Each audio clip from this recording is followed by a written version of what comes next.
কিন্তু ভোট দেওয়ার পরের অধ্যায়টা ছিল অস্পষ্ট।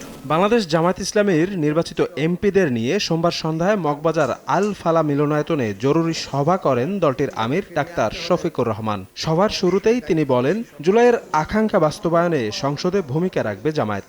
সরকার ও বিরোধী দলের দায়িত্বশীল আচরণে গণতন্ত্র প্রাতিষ্ঠানিক রূপ পাবে বলেও প্রত্যাশা তার। জনস্বার্থ সংরক্ষণ, দেশের স্বার্থ সংরক্ষণ হবে আমাদের মূল দায়িত্ব। দায়িত্ব নেওয়ার পরে আমরা তাদেরকে আশ্বস্ত করব, দেশ এবং জাতির স্বার্থে আপনাদের পাশে আছি। আমরা হাতে হাত রেখে কাজ করব। স্বার্থ বিঘ্নিত হলে আমরা আমাদের দায়িত্ব পালন করব। এই পাহারাদারির মধ্য দিয়ে একটা জাতিকে আমরা কাঙ্ক্ষিত গণতন্ত্রের রাস্তায় উঠাতে পারবো বলে আমরা আশাবাদী।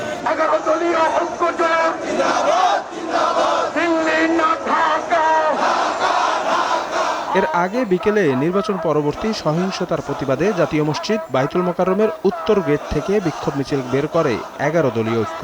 প্রেস ক্লাব, মৎস্য ভবন হয়ে শাহবাগে গিয়ে শেষ হয় মিছিলটি। Vision QLED Google TV, where colors come alive. মিছিলের আগে সমাবেশে 11 দলের নেতারা সহিংসতার চিত্র তুলে ধরে আইন শৃঙ্খলা পরিস্থিতির সমালোচনা করেন। এই বাংলাদেশের নব্বর কোন জালিম টিকতে পারবে না, কোনো ৯/৬ চলবে না। সংস্কারে জনগণে যে হ্যাঁ ভোটে ম্যান্ডেট দিয়েছে, দ্রুত বাস্তবায়ন করতে হবে।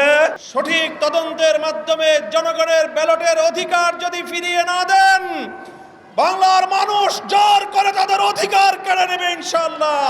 জামায়াতের সেক্রেটারি জেনারেল মিয়া গোলাম পরোয়ার বলেন, নির্বাচন পরবর্তী সহিংসতা বন্ধ না হলে আরেকটি অভ্যুত্থানের সাক্ষী হতে পারে দেশ। নির্বাচনে অনিয়ম, ম্যানিপুলেশন, নির্বাচন পরবর্তী সহিংসতা এবং নতুন করে রক্ত দিয়ে গোড়া জুলাই সনদকে অস্বীকার করার যে পায়তারা করা হচ্ছে, তার বিরুদ্ধে নতুন করে বাংলার মানুষ আবার ফুঁসে উঠেছে। এ সময় ইসিতে যেসব আসনের ফলাফল নিয়ে অভিযোগ দেওয়া হয়েছে সেগুলোর দ্রুত নিষ্পত্তির আহ্বান জানান 11 দলীয় ঐক্যের নেতারা। মজলুমরা থামতে জানে না, আমরাও থামবো না ইনশাআল্লাহ। শফিক মুন্সি, সময় সংবাদ, ঢাকা।